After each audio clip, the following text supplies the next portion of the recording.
everyone, I'm Ayushi, one of the co-founders of Spark, and I am currently pursuing my articleship from EY in statutory audit. I was in the batch of 2019 and I'm well 1.5 years into my articleship at this point. Hey guys, how are you all doing? I hope you are staying safe and fine uh, in these unprecedented time, the coronavirus situation, and taking care of your family.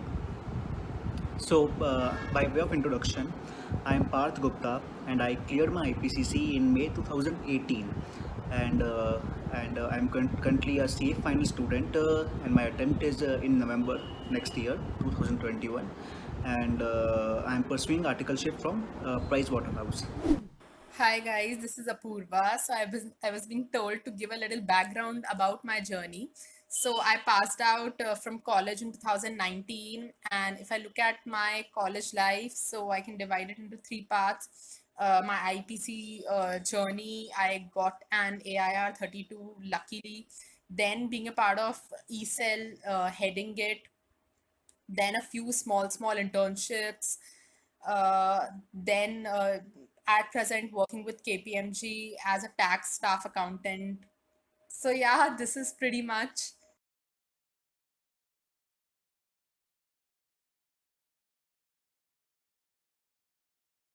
The first question that we have is regarding stress during exams. So I think I have two important tips to give you here. The first is, and this works for any exam, is that right after you're done with an exam, especially for CA exams, because you have a continuous series of them back to back with maybe a day and at max 2 days in between. So what you need to do is to maintain your composure mentally. So for that, what you need to do is that right after you're out of the exam hall, you need to let go of the question paper. Because if you bring it back home, you will end up thinking more about it. You will end up going back to it and seeing what was right, what was wrong. Do not discuss the question paper. Let go of the question paper. Do not let it enter your house. Okay, that is for your own personal mental sanity. And you will see this is important once you start giving your exams. Because it's much harder to focus on the next exam if your mind is on the previous one.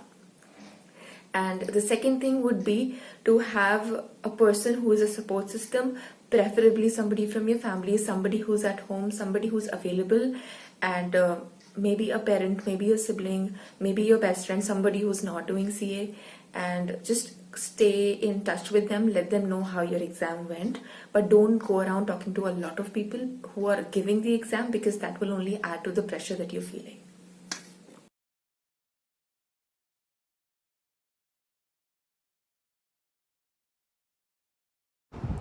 I used to be motivated by speaking to my friends, to my colleagues, and discussing with them like what preparation strategy that they are applying, and keeping my targets at a realistic level, and keeping some buffer days at the end, so that if I fail to achieve that target, I know I can bank upon those buffer days. But having said that, it's very important that you need to apply all your soul and mind into achievement of those targets. So you should not have subconsciously be prepared that I need to fall upon the buffer, because that buffer days needs to be utilized for revision. If you utilize them for revision, that makes you much more better prepared. So subconsciously you should prepare that I'll achieve the targets in the days that I've specified, that I've planned, I'm sorry. And uh, and if I fall short, then I have a buffer to fall upon. But my best effort should be that I won't fall short in my target achievement. Further discussing your problems and important topics with your colleagues, with your friends who also have the attempt at the same time, that also somehow is a good way to vent out your frustrations and reignite your motivation.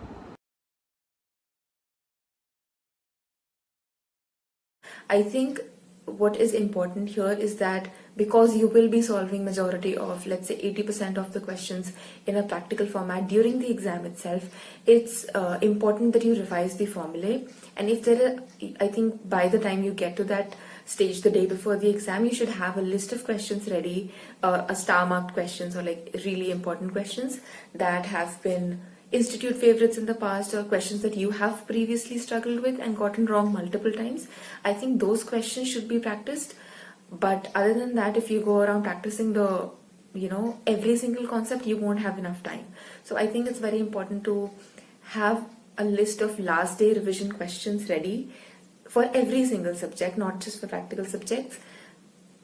Your list should be ready before the exams start.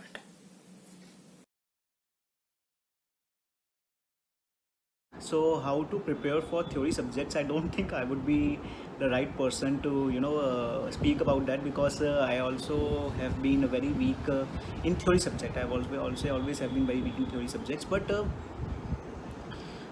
for law, what I did was I prepared a very comprehensive note, and I prepared those notes on the basis of A, the study material. The ICI study material is very important. B, the Munish Bhandari reference book, because the ICI study material is very difficult to comprehend. So in order to make the analysis easy, it's better that you, at the time of going through ICI study material, you also open the reference book and see what that particular section means, and see the examples in the Munish Bhandari's book, Mr. Munish Bhandari's book, what examples have been given, or any other book for that matter. There are many other reference books. So whichever book you feel comfortable, just to analyze what the section means. And further, I also took the notes of my seniors as in those who have cleared their IPCC in the previous attempt. I took their notes, and I also analyzed how they have written the notes and any key points that they have written. So on covering these three kinds of reference materials, I prepared my own notes, and I prepared the notes for the entire syllabus of law. So at the end, I only need to see my notes and nothing else. And I prepared those ideal answers as well, like in case of exam, how I need to present my answer so that it gives the best presentation to the examiner. So that's all I prepared, and that's what helped me.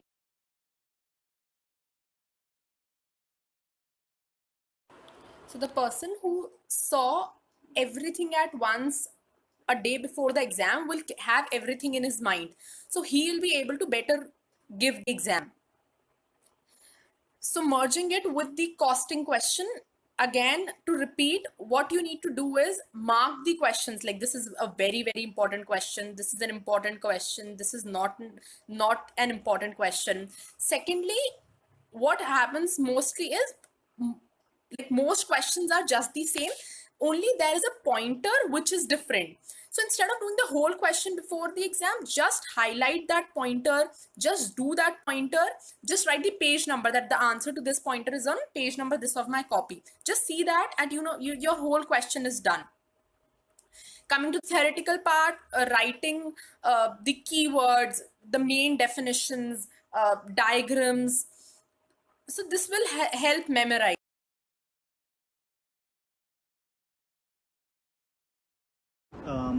Now the time management strategy for lengthy subjects like tax, example tax, and maybe cost FM, in your case costing, used to be accounts, advanced accounts. These used to be lengthy subjects. So what was the strategy was in our case, so I was at the time of giving my exam, I also had my BCom exams just before the IPCC, and during the IPCC as well. So what came as a favorable opportunity for me was that while like the tax subject, the entire syllabus, mostly the 80% of the syllabus of IPCC was also in BCom. So the only strategy for preparation of these lengthy subjects is that you revise them multiple times. So in my case, since it was in BCom as well, so I revised that subject twice in BCom, once or twice in BCom, and once during my coaching, and once and twice at a time of CA. So I have revised them multiple times, like 4 or 5 times I have gone through the tax. So somehow that subject became very easy for me, because once you have gone through a subject like 4 or 5 times, it becomes that lengthy subjects start looking like much smaller than expected. So that's what that's what I believe is the ideal strategy for revising of lengthy subjects, to go through them multiple times. Now at the time of exams, so what good does that do is, at the time of exams, you know thoroughly that which topics are most important and which topics are least important, and you also know that in most important. Next and last question is about essays and audit, and whether they are enough to score marks, or should we focus on other areas as well. Now, the short answer is no, they're not enough. because they cover roughly about 50% of the question paper, and there is a good chance that, so in essays, keywords are everything. Keywords are the game players. So in case you forget, in case you mess up a number or a name, it's there's no going back from there. So I think it's definitely important that you focus on other areas. I would specifically suggest vouching verification, because there will be a mandatory not a mandatory but an optional question will definitely be there for 16 marks. So I think that is a lot of scoring. And company law is, between company law and essays, there's always a little bit of lack of surety as to which topic will have more weightage in your specific attempt. But it's best not to take chances and go over the important questions that have recently been asked, especially the RTPs and the MTPs. So that's what's important. And do not definitely only focus on essays and hope that they will let you have a passing mark. At least study vouching verification if you're at a stage where you have to do selective studying. Thank you. I hope that helped.